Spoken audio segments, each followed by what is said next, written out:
మా latest videos కోసం మా ఈ తెలుగు న్యూస్ ఛానల్ సబ్స్క్రైబ్ చేసి గంట సింబల్ యాక్టివేట్ చేసుకోండి. రేపు శనివారం చాలా మంచి రోజు. ఎందుకంటే ఇది శివరాత్రి ముందు వస్తున్న శనివారం గనుక ఈరోజు వేప చెట్టు దగ్గర ఇది పాతిపెట్టండి. చాలు 24 గంటల్లో మీ సుడి తిరిగిపోతుంది. దరిద్రమంతా కూడా పోతుంది. అద్భుతమైన ఫలితాలు వస్తాయి. మీ జాతకం అద్భుతంగా మారుతుంది. జాతక దోషాలు పోతాయి. శనివారం రోజు సాయంత్రం 6 లోపు అంటే చీకటి పడేలోపు ఈ పరిహారం చేయటం వలన మీ జాతకం మారిపోతుందని పరిహార శాస్త్రం చెప్తుంది. కాబట్టి తప్పకుండా ఈ పరిహారం పాటించండి. ఈ పరిహారం వలన అనేక రకాల దరిద్రాలు పూర్తిగా తొలగిపోతాయి. ఇది చాలా చక్కటి పరిహారం, అద్భుతమైన పరిహారం. కాబట్టి శనివారం రోజు వేప చెట్టు దగ్గర దీనిని పాతిపెట్టండి. అలా పాతిపెట్టిన 24 గంటల్లో మీరు అద్భుతాలను చూడగలుగుతారు. దరిద్ర బాధల నుండి బయటపడగలుగుతారు. ఆర్థిక సమస్యలు తొలగిపోతాయి. అప్పులు కూడా తీరిపోతాయి. మీరు కోరుకున్నంత ధనం వస్తుంది. ధన ద్వారాలు తెరుచుకుంటాయి. ఆగిపోయిన ధనం మీ చేతికి అందుతుంది. రావాల్సిన లోన్లు వస్తాయి. కాబట్టి శనివారం రోజు ఇంటి దగ్గరలో వేప చెట్టు ఉన్న వారందరూ కూడా ఈ పరిహారం చేసుకోండి. శనివారం అనేది చాలా మంచి రోజు. వెంకటేశ్వర స్వామి వారికి ఎంతో ఇష్టమైన రోజు. ఈ రోజు తప్పనిసరిగా వెంకటేశ్వర స్వామి వారి ఫోటో ముందు దీపం పెట్టుకోవాలి. నువ్వుల నూనె, నెయ్యి ఇలా ఏదో ఒకటి వేసి దీపం పెట్టుకోవాలి. శనివారం ఉదయాన్నే లేచి శుచిగా స్నానం చేసుకుని వెంకటేశ్వర స్వామి వారి ముందు దీపం పెట్టుకోండి. కుదిరిన వారు పిండి దీపాలు వెలిగిస్తే మరీ మంచిది. ఈరోజు పిండి దీపాలు పెడితే అష్టైశ్వర్యాలు సిద్ధిస్తాయి. కోరిన కోరికలు నెరవేరుతాయని ప్రతీతి. అలాగే శనివారం రోజు పొరపాటున కూడా నాన్ వెజ్ తినకూడదు. శనివారం రోజు నాన్ వెజ్ తింటే శని బాధలు పట్టి పీడిస్తాయి గనుక శనివారం రోజు పొరపాటున కూడా నాన్ వెజ్ తినకండి. ఏ రూపంలోనూ కూడా నాన్ వెజ్ తినవద్దు. అలాగే శనివారం రోజు నల్లటి రంగు దుస్తులు ధరించవద్దు. అలా ధరిస్తే అనుకున్న కార్యాలు జరగవు, శుభ ఫలితాలు రావు. ఇక ప్రత్యేకంగా ఈ శనివారం రోజు వేప చెట్టు దగ్గర దీనిని పాతి పెడితే చాలు మీ సుడి తిరిగిపోతుందని శాస్త్రాలు చెప్తూ ఉన్నాయి. మరి శనివారం రోజు వేప చెట్టు మొదట్లో ఏం పాతి పెట్టాలి అనే విషయాన్ని ఇప్పుడు మనం ఈ వీడియోలో వివరంగా తెలుసుకుందాం. అంతకన్నా ముందు మన జీవితంలో వేటికి విలువ ఇవ్వాలో తెలిపే పవిత్ర కథను విందాం.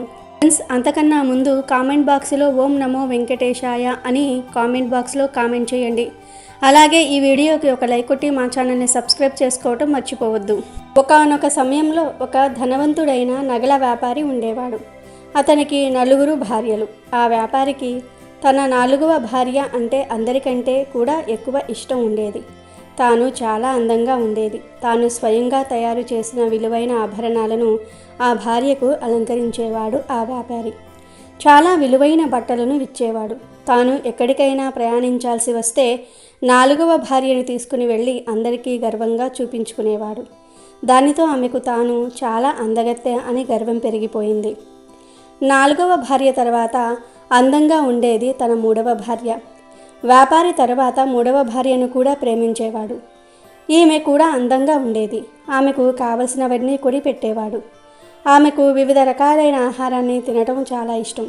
వ్యాపారి వివిధ ప్రాంతాలలో పెరిగే రకరకాల పండ్లను అలాగే మిఠాయిలను ఆమె కోసం తెప్పించేవాడు. ఆ 2 భార్యలంత అందంగా ఉండకపోయినా 2వ భార్య కూడా బాగుండేది.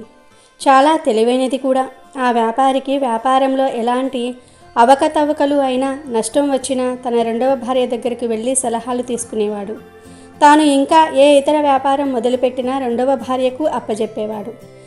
దానితో ఆమెకు నేను చాలా తెలివైన దానిని, నా వల్లే నా భర్త మంచి స్థాయిలో ఉన్నాడు, నా తెలివితో నేను ఎంతైనా సంపాదించగలనని గర్వంగా ఉండేది.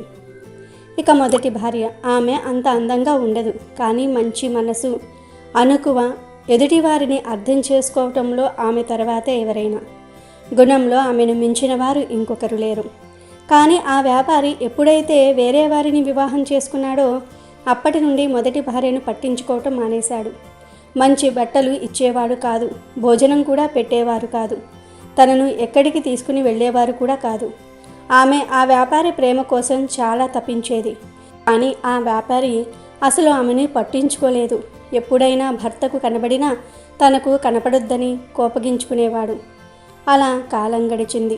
కొన్ని సంవత్సరాల తర్వాత ఆ వ్యాపారికి కోలుకోలేని జబ్బు ఒకటి వచ్చింది.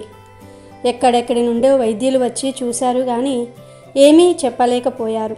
చివరికి ఒక వైద్యుడు వ్యాపారి 1 నెలకు మించి బ్రతకడని చెప్పేశాడు. అప్పటి నుండి ఆ వ్యాపారిని ఏ భార్య కూడా సరిగ్గా చూడలేదు.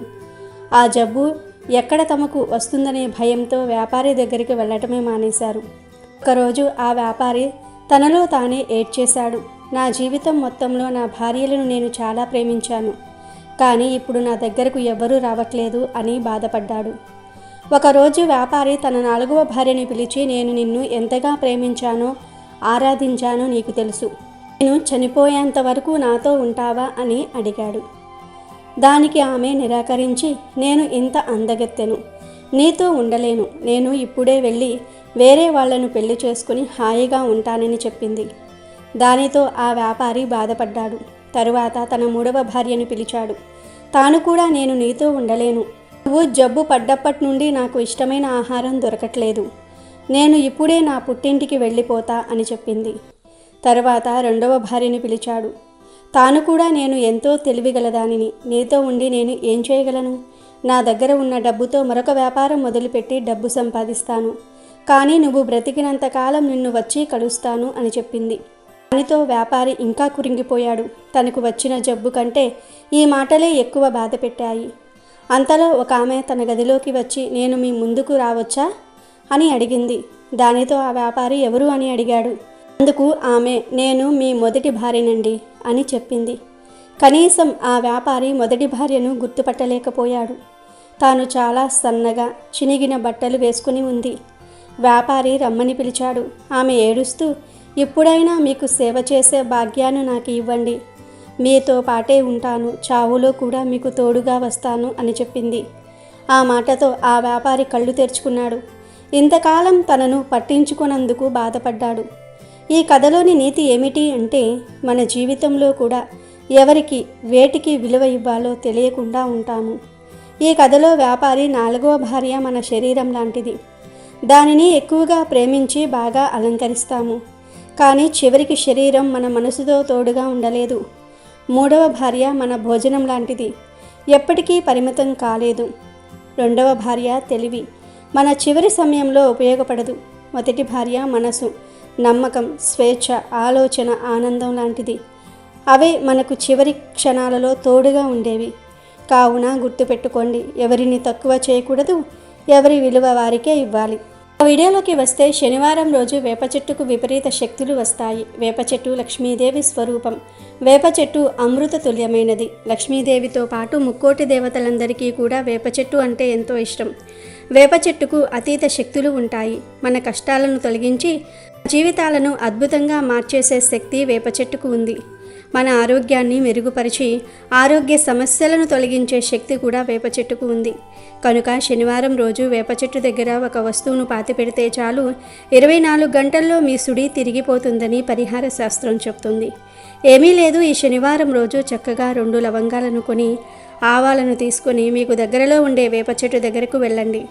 ఎందుకంటే లవంగాలు, ఆవాలు చాలా శక్తివంతమైనవి.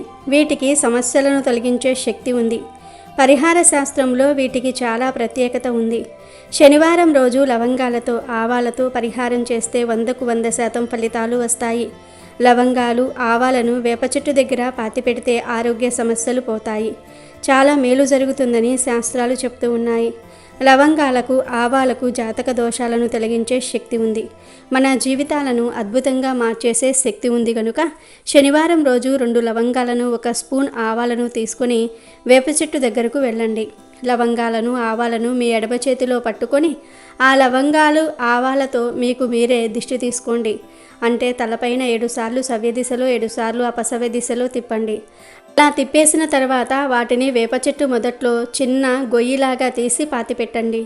పాతిపెట్టిన వెంటనే ఇంటికి రావద్దు.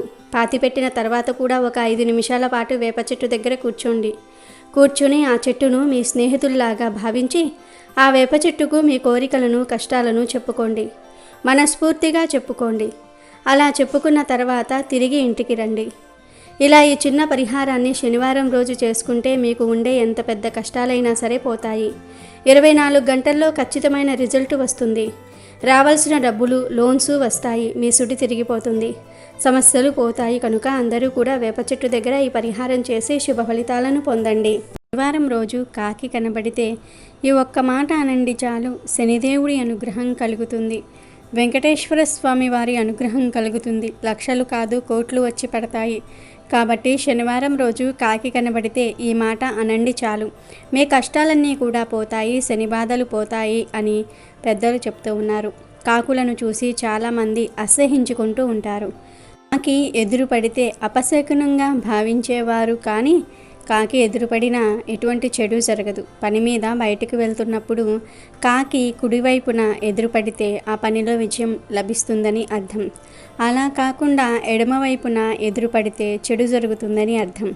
అలా కాకి ఎడమవైపున వస్తే కాసేపు ఆగి కాళ్ళు చేతులు కడుక్కొని మళ్ళీ బయలుదేరాలి, లేదంటే మీ పనుల్లో ఆటంకాలు ఎదురవుతాయి.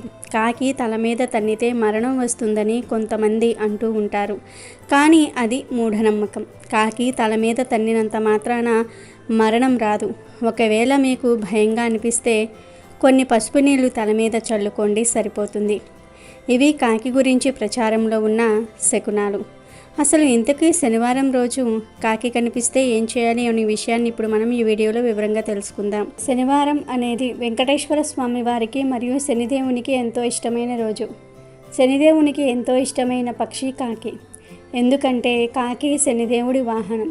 కాకులను అనవసరంగా కొట్టేవారిని, హింసించేవారిని శనిదేవుడు వదలడు. కాబట్టి అనవసరంగా ఎప్పుడూ కాకుల జోలికి వెళ్ళవద్దు. కాకులతో చాలా జాగ్రత్తగా ఉండండి.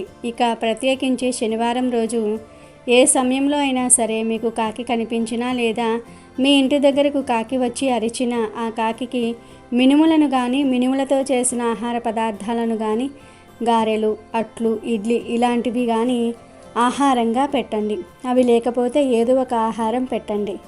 అలా కాకికి ఆహారం పెట్టిన తర్వాత 3 సార్లు శం శనేశ్వరాయ నమః అని, అలాగే ఓం నమో వెంకటేశ్వరాయ నమః అని మంత్రాన్ని 3 సార్లు అనండి. శనివారం రోజు కాకికి ఇలా ఏదో ఒక ఆహారం పెట్టి ఈ మంత్రాలను జపిస్తే శని దోషాలు, జాతక దోషాలు అన్నీ పోతాయి. మీకు ఉన్న కష్టాలు పోతాయి. శనీశ్వరుడే ఐశ్వర్యాన్ని ఇస్తాడు, లక్షలు కాదు కోట్లు వస్తాయి. ఇక మీకు తిరుగుండదు. కనుక అందరూ ప్రతి శనివారం రోజు కాకి కనిపిస్తే ఈ చిన్న పనిని చేసి సకల ఐశ్వర్యాలను పొంది ఆనందంగా జీవించండి. కాకిని కాలజ్ఞాని అంటారు. వేకువజామునే బ్రహ్మముహూర్తంలో మేల్కొని స్నానమాచరించే పక్షి కాకి. కావు కావు అంటూ ఈ బంధాలు, ఈ సిరి సంపదలు ఏవీ నీవు కావు, ఏవీ శాశ్వతం కావు కావు అని అందరికీ గుర్తు చేస్తూ బోధిస్తూ అందరినీ తట్టి లేపేది కాకి. ఎక్కడైనా ఆహారం కనిపిస్తే అందుబాటులో ఉన్న అన్ని కాకులకు సందేశం పంపి గుమ్ముగూడి అన్ని కాకులు కలిసి ఆహారం ఆరగిస్తాయి. అంత స్నేహపూర్వకంగా మెలిసిలేది కాకి మాత్రమే. శత్రువులను గుర్తించిన వెంటనే అన్ని కాకులకు సందేశం పంపి అన్ని సమీకరణాలు చేసి సంఘటితంగా పోరాటం చేపట్టేవి కాకులు. ఆడకాకి మగకాకి కలవటం కూడా పరుల కంట పడకుండా ఎంతో గోప్యంగా కలుస్తాయి. కాకులు అంత గుప్త జ్ఞానం కలిగి ఉండటం చెప్పదగ్గ విషయం. ఇక కాకి మరణిస్తే అన్ని కాకులు గుమ్ముగూడి సంతాపం తెలియజేస్తూ కాసేపు అరుస్తూ రోదనలు చేసి స్నానమాచరించి గూటికి చేరే మంచి ఆచరణ కాకులదే. సూర్యాస్తమయం సమయానికి గూటికి చేరే సలక్షణమైన అలవాటు, సమయపాలన కాకులదే. అంతేకాదు సూర్యాస్తమయం తర్వాత ఆహారం ముట్టని సద్గుణం కూడా కాకులదే సుమా. ఈ భూమిపై కాకులు లేని ప్రదేశం లేదు. కాకులు అరుస్తూ ఉంటే ఎవరో కావలసిన బంధువులు వస్తారు కాబోలు, అందుకే కాకి అరుస్తుంది అనేవారు పెద్దలు. అంతేకాదు ప్రకృతి వైపరీత్యాలు వచ్చే ముందు, అంటే భూమి కంపించే ముందు, తుఫానులు వచ్చే ముందు కాకులు సూచన చేస్తూ అరుస్తూ ఎగురుతూ లోకానికి సూచిస్తాయి. సూర్యగ్రహణం ఏర్పడిన సమయంలో కాకులు గూటికి చేరి గ్రహణం విడిచాక స్నానమాచరించి బయట ఎగురుతాయి. అందుకే కాకిని కాలజ్ఞాని అంటారు. అమెజాన్లో బెస్ట్ డిస్కౌంట్స్ కోసం వీడియో డిస్క్రిప్షన్లో లింకు ఉంది, చూడండి. అలాగే మా టెలిగ్రామ్ ఛానల్ సబ్స్క్రైబ్ చేసుకోండి.